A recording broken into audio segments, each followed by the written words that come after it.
Hi guys, I wanted to go through the one-handed wrist escapes really quick. The first one, the person's grabbing you, and you always want to pull towards the weakest part of a person's grip, which is their thumb. All right, so when they're grabbing my wrist, same, not cross-handed, but just reaching straight out and grabbing my wrist. First thing I do is turn my hand sideways because it makes it easier to pull towards the thumb. I put my other hand up just in case I got to punch or block, and then I pull my hand away from the person's hand. So I don't want to pull it back this way. I want to pull it away towards that hand that's up, basically. If I need to, I'll push them away from me, only if I need to, and then I run away as fast as I can. All right, we'll try the other side. So you turn your hand sideways, other hand up, and of course, if someone's trying to kidnap you and you don't know the person, then you must assume that they're trying to kidnap you. So you turn your hand and you go, help! I don't know this person. They're not my mom and dad. They're a kidnapper. And help! Always yell and run for help so you can scare the people away because they don't like anybody to know what they're doing, bad people. They like to do things in secret. All right, so we don't keep any secrets. All right, so that's one-handed wrist escape number one. Now, one-handed wrist escape number two starts out the same way. You turn that hand, other hand up. Only this time, see that hand that's up? Whatever hand's up, you step back on that side, and then you just pull your hand out and then escape as fast as you can. All right, so it's the same thing. This is one-handed wrist escape number two. Right, so if we do this hand, we turn this one sideways. This one goes up, so I step back with this foot, pull my hand towards the hand that's up, and then escape and always yell for help, right? And then the third one's a little tricky. What you do is you turn your hand, and then you grab your own wrist, and then you step back with the foot that they're not on the side where they're not grabbing you. So they grab my left, so I'm stepping back right. I lift this elbow up, which is my front elbow, the one they're grabbing, and I bring it down, and that will help you to release, and then you escape. All right, so if I did on this side, I turn, I grab, I step back, I lift, and a lot of times when you lift, you'll get out at that point.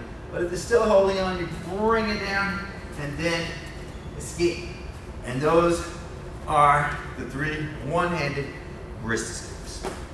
Thanks for tuning in. Hi guys, so I wanted to go through the headlock escapes. There are three of them. So headlock escape number one, the person standing next to you side by side. It's not a front headlock, it's a side by side headlock. So I'm gonna pretend the person's over here. So the first thing I do if they got me in a headlock, whether it's a one-armed headlock or a two-armed headlock, I wanna turn my head that way towards them. So if they try to punch me, they get my head instead of my face. I don't wanna smile for the camera. And then I'm gonna put my hand in front of my head because I don't wanna get punched in the head either. All right, so I put that hand to cover, and then I take my other hand, which isn't doing anything, and put it on their shoulder behind their back. This hand then that's covering punches them, because remember, pain distracts the brain, right? You have to distract your mind, which loosens their grip.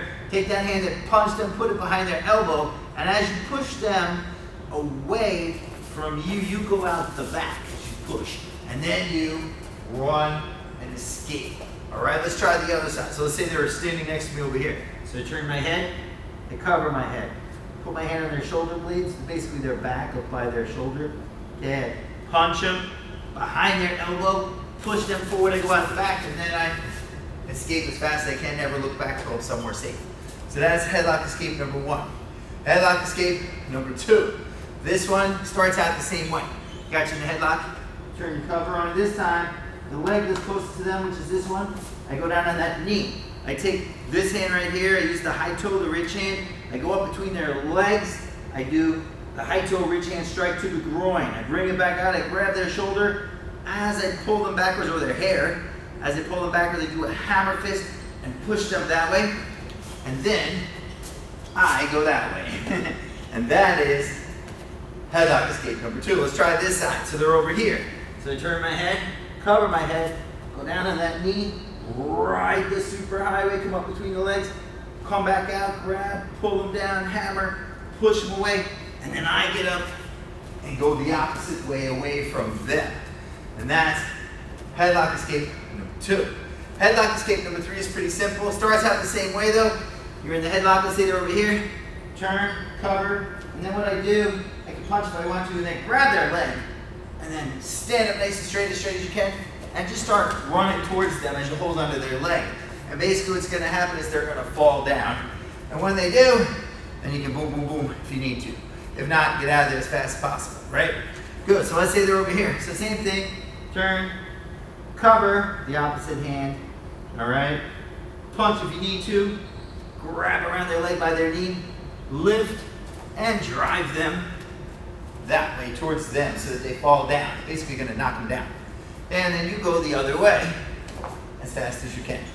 And that is headlock escapes 1, 2, and 3. Thanks for tuning in.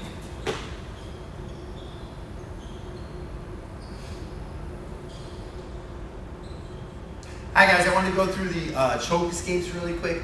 The two-handed choke escapes from the front, not a rear choke, but from the front. All right, so the first one, they're choking you, right? So the first thing you do is use the pinky side of your hand, like this part right here, the shuto, and you're basically going to chop their arms. Okay, now if they're taller than you, then you just kick them in the leg, push them away if you need to, because sometimes when you kick somebody, their head goes forward, and so you got to push them away, otherwise they'll fall on you. Okay, and then you escape, right? So again, swim, we call this swim. You chop their arms, kick them in the leg, push them away if you need to, and then run and yell for help, right? Now let's say they're as tall as you. In that case, after you swim, what you do is an ear clap. Just clap their ears, bang. And then put your hands behind their head, and you lock your fingers together, and then you step back and push their head down. And then you escape, all right? So again, for this variation of two-handed choke escape, number 1, you swim, ear clap, behind the head, step back, push the head down, and then escape. Second one, two-handed choke escape number 2. For this one, what you do is you step back into the horse stance. Shikodachi. Inner block, back fist, back kick, and I go away from them. So on the other side, it's the same thing. I step back, inner block, back fist, back kick, and then I escape. And that's two-handed choke escape number 2. All right? Now, two-handed choke escape number 3. Okay, so for this one, what you're going to do is you're going to come up like the two-handed, chicken beak, double chicken beak strike or block. So you're going to come up, all right? And then fingertips, okay? And then escape. And that's two-handed choke escape number 3. So you're going to come up, fingertips to the eyes or throat, and escape. Remember, don't use this on your friends, okay? This is very dangerous, and you could really hurt somebody with these moves, so practice safely. Remember, this is not for playing around. If you poke somebody in the eye, you could blind them. Poke them in the throat, you could kill them, so be very careful about using these techniques in an irresponsible way. Only use as much techniques as you need to, and then escape. Always get out of there. Don't stand around and beat the tar out of somebody. Get out of there as fast as you can. All right? Thanks for tuning in for the two-handed choke escapes.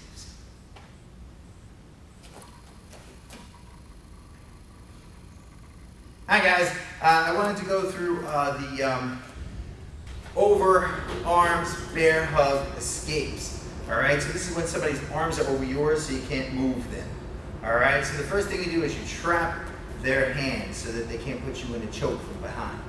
Okay, because they're behind you. All right, so you're going to trap their hands, and then what's going to happen is you're going to stomp on their foot.